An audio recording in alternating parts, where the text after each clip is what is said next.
Not a huge fish. Well, look at this, 2 at once. Isn't this terrible? Hey guys, welcome back to the channel. It is Thursday, July 4th, 2024. And as you've seen in the video, I'm going to show you a no-fail, 100% foolproof way of catching crappie, even in July. Now, July and August are probably my 2 least favorite months to crappie fish. I'd rather be targeting bluegill or catfish or white bass especially. But we do have a fish fry coming up tomorrow, and we need a few crappie. My wife loves crappie. So I'm out here doing something that will always work. I don't care what lake you're on, you will still be able to catch a few fish. I don't care if it's a bright bluebird day right after a cold front, you will catch fish doing this. I've never failed at catching those. But we're out drift fishing, kind of like long lining for boats. You could do this in a kayak like we're doing today. You can do this in a boat with your trolling motor. But all we're doing is we're sitting out here on a lake that we're unfamiliar with. I don't know where any brush piles are, so we're just out here fishing. We're dragging 2 poles, 2 jigs on each pole. Our bottom jig is a curly tail on each side, 1 chartreuse splitter, and the other is blue pearl. And then we have fuzzy tail hair jigs sitting on above them. Now the reason for the 2 different distinct jigs, curly tails tend to attract the fish. They seem to get the more aggressive fish to come up.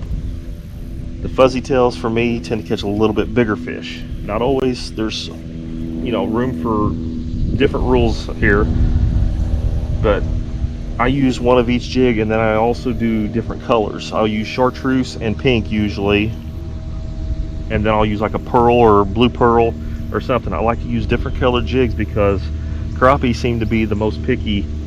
You never know what color they prefer at that given time.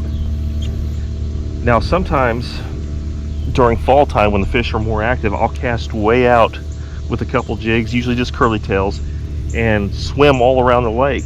But in the summertime you can't really do that. These fish do not want to chase that much. So we're actually doing a drop shot rig. We're putting a drop shot on the bottom of these jigs. So what that does is that holds it more in place and you can fish more downward. It keeps the jigs just barely up off the bottom. You don't want to be casting way out and doing that because your jigs are going to be running at a parallel. We want ours to be up off the bottom.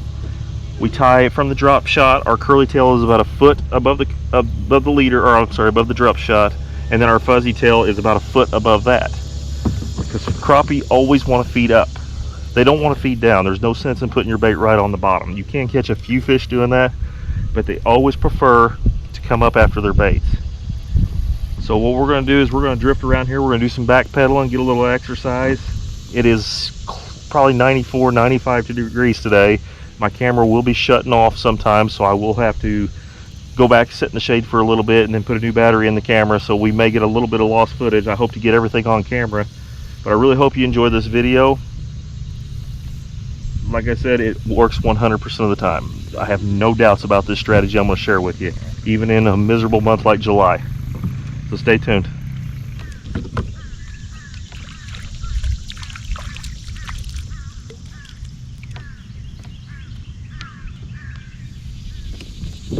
There we go.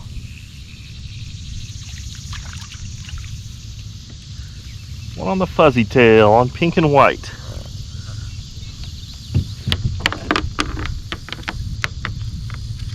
Now I hope to catch a lot bigger fish than this. But this lake has a problem with overproduction. The crappie are just way overproduced in this lake, and I need to get a few of these out of here. And my wife wants to have crappie tacos. So what we do is we fillet them and then we cut them into small strips, and then we put them on top of our tacos. So we're kind of killing 2 birds with 1 stone. We're doing the lake a favor, though I do hope we catch a few bigger than this. Now that's something, if you'll notice right there, I'm starting to get hung up a little bit.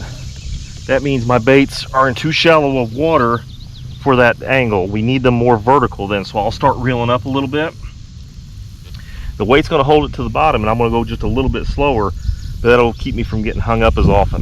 Like I said, my bottom jigs needs to be at least a foot up off the bottom to avoid catching little sticks and logs that are actually silted in a little bit. Now if I run through a brush pile, I'm just going to get hung up. It's part of it.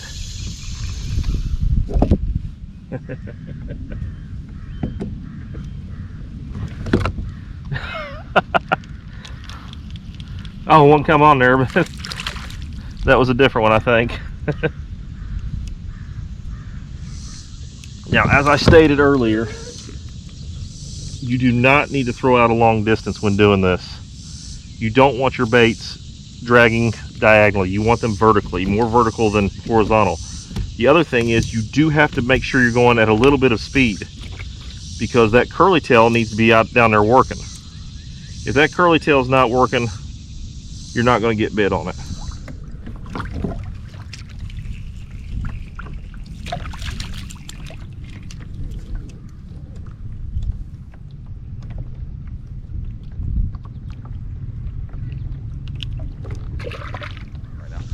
So right now we're in about 2 or 3 foot of water. I want to be in about 6 to 8 foot of water, and I want these baits. See, the lines are way out there. That's how I know.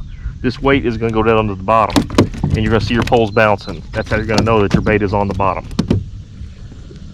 But I want to make sure that I'm fishing closer to me in about 6 foot of water. That tends to be where the bigger fish seem to be on this lake. It's a really shallow lake. Average depth probably about 2 to 3 foot. The deepest water is probably 12 foot, if that. And I want to go out here and find that 6 to 8 foot range, 10 to 12 foot range, and try those. See if I can't land a few bigger crappie. So right now, all we've really done is caught small ones. Doing this method, you are going to miss a lot of fish. Get used to that, especially if they're smaller fish. As you can see, I'm getting bit right here, but it hasn't quite gotten it. He's sitting there trying to peck at it, but he's a smaller fish and he can't get the bait in his mouth. By backpedaling, you're going to hook these fish, so you don't have to worry about it. Like that one right there is hooked.